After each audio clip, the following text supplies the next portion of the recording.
างแบบนี้ปติดเนาะหางแบบนี้ปติดมันประกอบสุดไกด์ตัวนี้เข้ากับโหลดหรือว่าคอนี่สิประกอบอะไรเนาะนี่จะเป็นสปริงไกด์เนาะสปริงไกด์จะอยู่ลักษณะแบบนี้เนาะ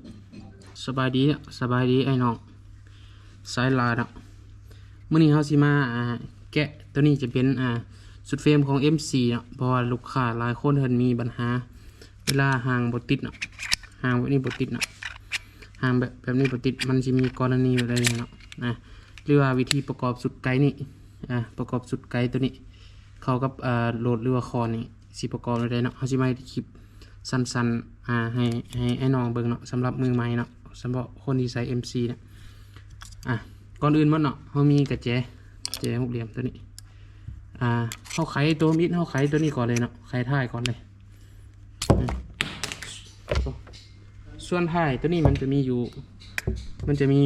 น็อตจับอยู่3น็อตก็คือ1 2 3เอาไม้ตัวนี้เอาสปริงกับตัวคอต่อพายทับมันนี้เอาก่อนเนาะเอาสปริงคอต่อพายทับเอาก่อนหลังจากนั้นเนาะเราจะมาแกะตัวสุดโคบไกด์นี่เนาะกรงไกด์นี้จะมีน็อตจับอยู่คือ1น็อตกับ2น็อตตัวนี้เนาะแกะตัวนี้ออกไม้ออกน็อตเก็บไว้ดีๆเนาะไม้ออกไว้นี่เอามือหนึ่งจับไว้เนาะแล้วก็เอาแป๊บนี่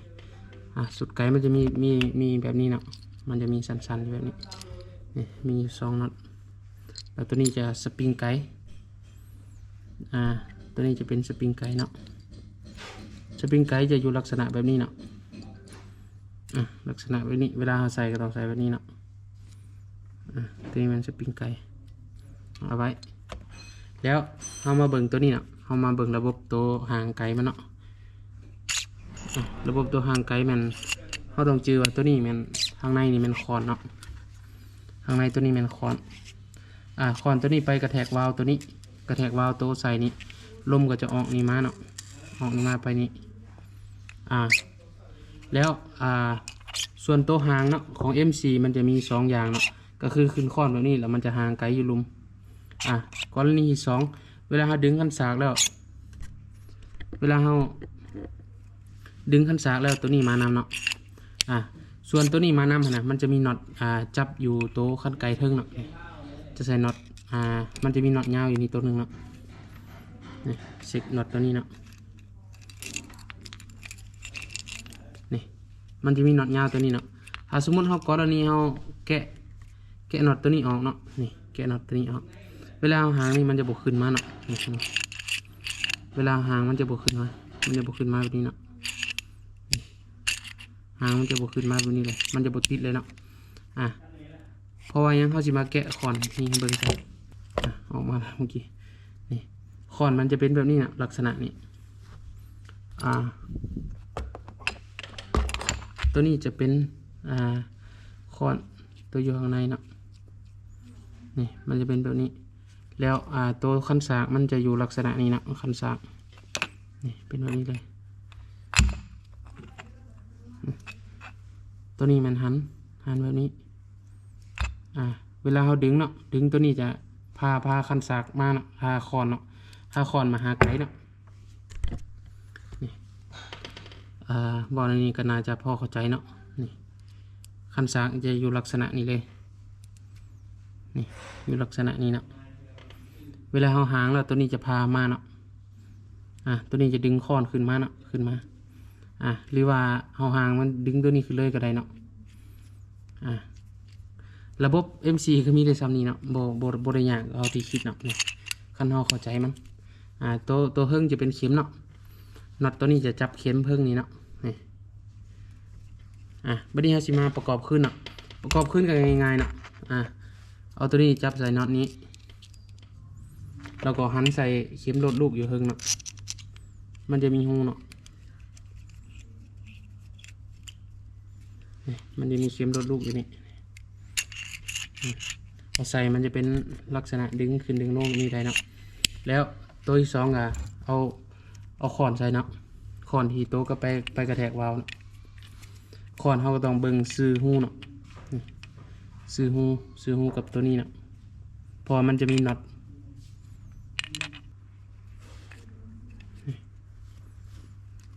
ใส่ให้มันซื้อหูแล้วก็เอาน็อตลดคอนนี่ใส่นะน็อตลดคอนใส่แบบนี้เลย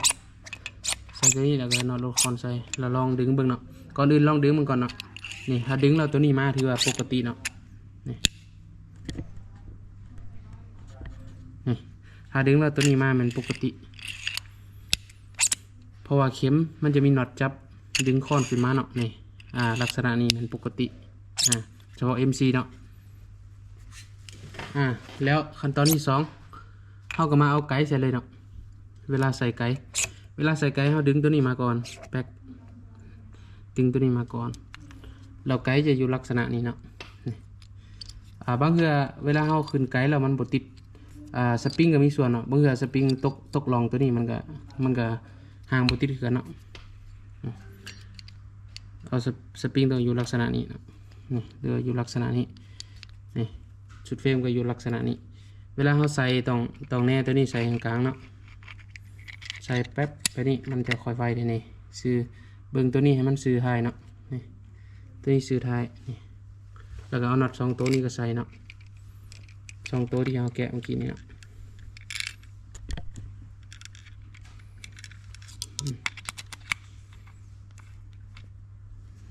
แล้วก็หันเนาะ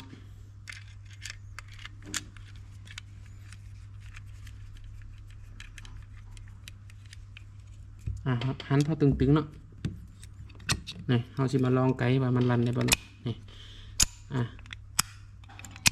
คือปกติแล้วนี่หรือว่าห่างที่กับขั้นตัวนี้มากับปกตินี่เนาะไกด์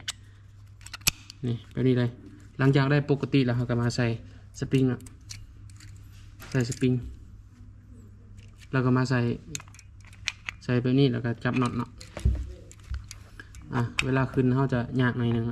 เราจะมือดันไว้แบบนี้แล้วก็หัด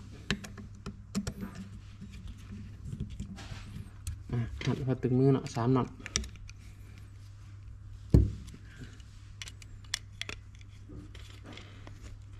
นี่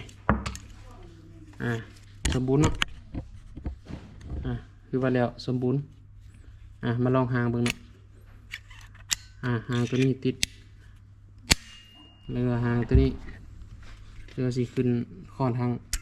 น็อตคอนกันตัวนี้สปริงแข็งขึ้นอย่างไรนึงปกติเนาะตัวนี้มันวิธีสำหรับมางไกของ MC เนาะขอบใจลูกค้าฝากติดตามด้วยเนาะเฮามันส่งใหม่อยากให้เฮาเฮ็ดคลิปอะไรต่อไปสามารถฝากไว้คอมเมนต์เนาะเฮาสิมาเฮ็ดคลิปเฮากับมือใหม่ได้เนาะยังบ่เก่งเนาะแต่ก็พอหูอยู่ไกด์ MC ตัวนี้ก็พับได้เนาะบางคนยังบ่ฮู้เนาะปรับสปริงของ MC อยู่นี่เนาะสปริง MC ตัวนี้แปะเนาะตัวนี้แปะใส่แล้วก็หันจบคลิปเนาะคลิปนี้